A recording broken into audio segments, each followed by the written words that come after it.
Accounting and forest 2025 report అని ఉంది.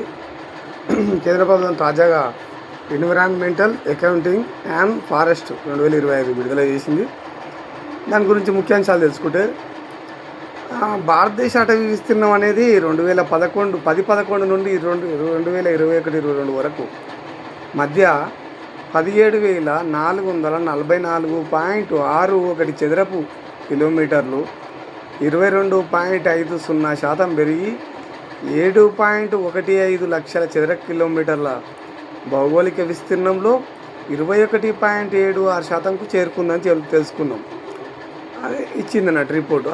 అటవీ విస్తీర్ణం పెరుగుదలలో కేరళ వచ్చేసి 4,137 చదరపు కిలోమీటర్లతో మొదటి స్థానం ఉండగా, కర్ణాటక 3,122 చదరపు కిలోమీటర్తో రెండవ స్థానం, తమిళనాడు 2,606 చదరపు కిలోమీటర్తో మూడో స్థానంలో నిలిచాయి.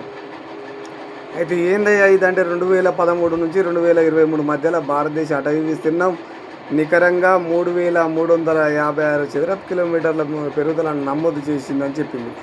నికర అటవీ విస్తీర్ణం పెరుగుదలలో ఉత్తరాఖండ్ వచ్చేసి 6.3% మొదటి స్థానంలో ఉండగా, ఒడిశా 1.97తో రెండవ స్థానం, జార్ఖండ్ 1.9%తో 3 స్థానాలు ఆక్రమించాయి. అయితే నిర్దేశిత అడవి ప్రాంతంలో సజీవ చెట్ల సంఖ్యను తెలిపే గ్రోయింగ్ స్టాక్ 2013 నుంచి 2023 మధ్య 305.53 మిలియన్ క్యూబిక్ మీటర్లు, అంటే 7.32% పెరిగిందని తెలుసుకోవచ్చు. గ్రోయింగ్ స్టాక్ అత్యధికంగా పెరిగిన రాష్ట్రంలో మధ్యప్రదేశ్ 136 మిలియన్ క్యూబిక్ మీటర్లు మొదటి స్థానంలో ఉండగా, ఛత్తీస్గఢ్ వచ్చేసి 51 మిలియన్ క్యూబిక్ మీటర్లు రెండవ స్థానంలో, తెలంగాణ వచ్చేసి మూడో స్థానంలో 28 మిలియన్ క్యూబిక్ మీటర్లతో మూడో స్థానంలో నిలిచింది.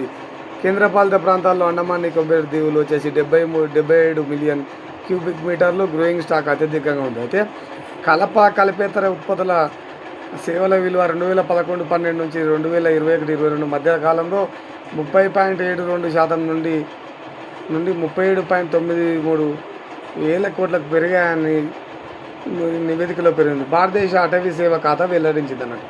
అలాగే 2021-22 సంవత్సరంలో ప్రస్తుత ధర వద్ద జీడిపిలో 0.16% అగ్ర రాష్ట్రాలు మహారాష్ట్ర 23.78, గుజరాత్ 14.15 మరియు కేరళ 8.55 వేల కోట్లు నికరంగా ఉందని చెప్పొచ్చు మహారాష్ట్ర నుంచి లబ్ధి పొందినాయి. అయితే భారతదేశ అటవీ సేవ ఖాతా ప్రకారం 2015-16 మరియు 2021-22 మధ్య కార్బన్ నిలుపుదల నియంత్రణ సేవలు 51.82% పెరిగాయి. అంటే ఇది 409.1 నుండి 620.97 వేల కోట్లకు పెరిగాయని చెప్పవచ్చును. Thank you.